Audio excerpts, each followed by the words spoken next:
Video ini hanya untuk mereka yang punya logika. Bagi yang tidak punya logika, skip aja.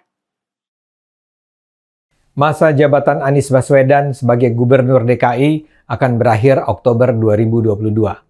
Tinggal 2 bulan lagi. Seusai itu dia akan bersiap-siap maju sebagai calon presiden 2024. Karena itu sudah saatnya kita sekarang meninjau rekam jejaknya selama hampir 5 tahun. Di satu sisi ini perlu kita bicarakan untuk menilai pertanggungjawaban Anies, dan di sisi lain kita perlu mengetahui secara jelas apakah Anies layak dijadikan calon presiden. Salah satu program Anies yang harus kita bicarakan adalah rumah DP 0 rupiah. Belakangan ini beredar video yang seolah menggambarkan program rumah DP 0 rupiah adalah kisah sukses. Dalam video itu ada cuplikan adegan peresmian, kutipan pernyataan Anies bahwa ia menuntaskan janji, serta ada rekaman warga yang berbahagia bisa memperoleh fasilitas rumah DP 0 rupiah. Tapi benarkah ini kisah sukses? Saya yakin sama sekali tidak. Kita flashback sebentar ke masa Pilgub DKI 2016-2017 lalu. Rumah DP 0 rupiah adalah salah satu tawaran andalan Anies saat berhadapan dengan Ahok. Anies menawarkan program hunian Rusunami atau rumah susun sederhana milik, sedangkan Ahok mengembangkan Rusunawa, rumah susun sederhana sewa. Program Rusunawa Ahok diperuntukkan bagi warga DKI yang direalokasi alias digusur dan berpenghasilan 3 juta rupiah per bulan. Kalau Anda masih ingat, saat itu Ahok memang memindahkan warga dari tempat yang tidak layak seperti di Bentaran Kali. Mereka yang tergusur itu kemudian memperoleh kesempatan untuk menempati rumah susun. Tapi rumah susun itu tidak akan dimiliki, melainkan disewa oleh warga. Tidak ada batas waktu sewa. Meskipun disebut sewa, tapi sebenarnya penghuni Rusunawa hanya dibebankan biaya pemeliharaan dan kebersihan sebesar kurang lebih Rp5.000 sampai Rp15.000 per hari. Jadi per bulan, warga hanya membayar sekitar Rp150.000 sampai Rp450.000. Di dalam rumah, pemerintah DKI menyediakan berbagai fasilitas rumah tangga.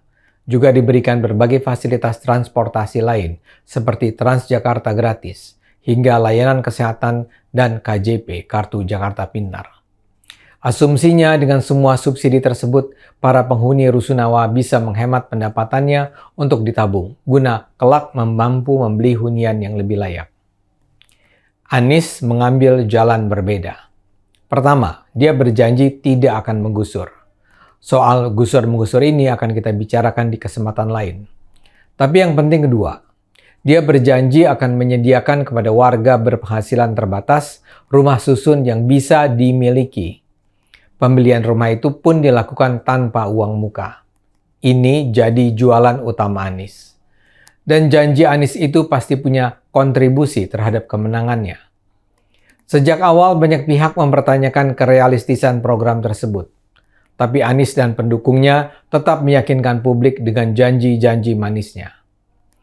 Hanya 2 bulan setelah dinyatakan menang dalam pertarungan Pilgub DKI pertengahan 2017, Anies menegaskan program DP 0 rupiah bukan sekedar kampanye. Akan langsung kami laksanakan, ujarnya meyakinkan. Anies menegaskan program DP 0 rupiah bukan isapan jempol. Dia mengklaim banyak perusahaan properti swasta yang berminat menyelenggarakan program itu. Semula janji itu terkesan memang akan segera bisa terpenuhi. Pada 18 Januari 2018, Anies meletakkan batu pertama atau groundbreaking pembangunan hunian di Kelapa Village, Pondok Kelapa, Jakarta Timur.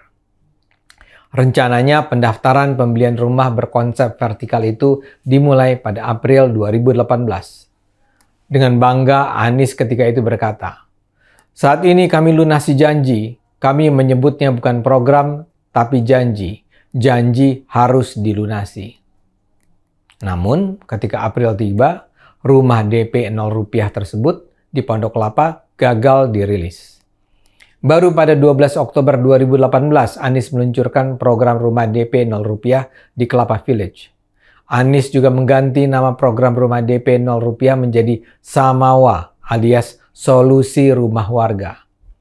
Anies pun menyebut hunian tersebut sebagai janji kampanye yang sudah ditunaikan. Kembali dengan bangga Anies berpidato. Dia bilang, "Saya gariskan, semua yang jadi rencana program menjadi janji dan kita akan tunaikan satu persatu. Hari ini janji DP 0 rupiah kita tunaikan dan insya Allah ini jadi awal bagi tuntasnya masalah perumahan di Jakarta." Dikatakan pula Pemprov DKI akan memfasilitasi pembayaran uang muka maksimal 20% dari harga unit dengan alokasi dana berasal dari anggaran penerimaan dan belanja daerah DKI. Kini terbukti impian Anies terlalu tinggi. Semula dikatakan ada 3 lokasi rumah DP 0 rupiah, yakni di Pondok Kelapa, Bandar Kemayoran, dan Central Land Cengkareng. Ternyata yang terbangun hanyalah di Pondok Kelapa. Jumlah rumah yang dibangun pun jauh dari kebutuhan untuk memenuhi apa yang dikatakan Anies sebagai tuntasnya masalah perumahan di Jakarta. Sampai Februari 2022, yang terbangun baru 967 unit dan yang laku terjual 885 unit alias cuma 92%. Padahal dalam rencana pembangunan jangka menengah daerah 2017-2022, Anies menargetkan pembangunan rumah DP 0 rupiah sebanyak 250.000 unit. Artinya, rumah yang terbangun hanya 0,39% dari target semula. Anies rupanya belakangan sadar bahwa itu terlalu memalukan. Karena itu pada 2021, target itu kemudian diubah menjadi tinggal 10.460 unit. Ini adalah penurunan target yang luar biasa drastis. Tapi bahkan itu pun, rumah yang terbangun saat ini baru mencapai 9,25% dari sasaran. Jadi bagaimana mungkin ini dikatakan kisah sukses? Begitu juga dengan peruntukan. Dulu Anies dan Sandiaga mengatakan bahwa yang menjadi prioritas untuk menghuni rumah murah itu adalah masyarakat berpenghasilan di bawah upah minimum provinsi UMP per bulan. Tapi sejak awal diketahui bahwa yang sanggup membeli rumah DP 0 rupiah itu tidak mungkin kalangan bawah. Cicilan yang dikenakan kepada pembeli berkisar dari 2 juta rupiah per bulan dengan tenor 15 dan 20 tahun. Untuk jangka waktu 20 tahun, estimasi penghasilan adalah sekitar 5,7 juta rupiah, sedangkan tenor 15 tahun estimasi penghasilan hampir 7 juta rupiah. Penghasilan 5,7 juta rupiah sampai 7 juta rupiah itu jelas di atas UMP Jakarta. Tapi itu pun ternyata belakangan dikoreksi. Pada 2021, tiba-tiba saja dinyatakan bahwa estimasi batasan penghasilan warga yang berhak membeli rumah murah itu naik menjadi 14,8 juta rupiah. Menurut Wakil Gubernur DKI Jakarta Ahmad Riza Patria, perubahan itu dilakukan agar tidak ada kendala kesulitan untuk memenuhi cicilan. Dengan begitu, apa yang dicanangkan Anies sebagai solusi perumahan warga Jakarta betul-betul jauh dari kenyataan. Dan untuk membuat keadaan lebih buruk, ada bau tak sedap dalam proses pembangunan rumah DP 0 rupiah ini.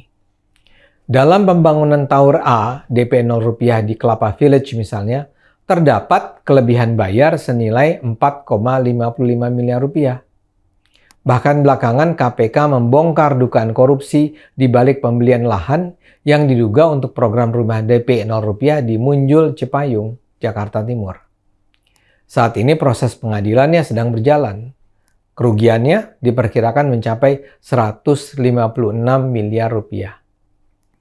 Sekitar 5 tahun yang lalu, Anies menjanjikan rumah DP 0 rupiah kepada masyarakat Jakarta. Kini kita tahu dia hanya membual. Dia tidak punya rencana. Dan sekarang kita tahu segenap mimpi itu hancur berantakan. Ayo gunakan akal sehat. Hanya dengan akal sehat, negara ini akan selamat.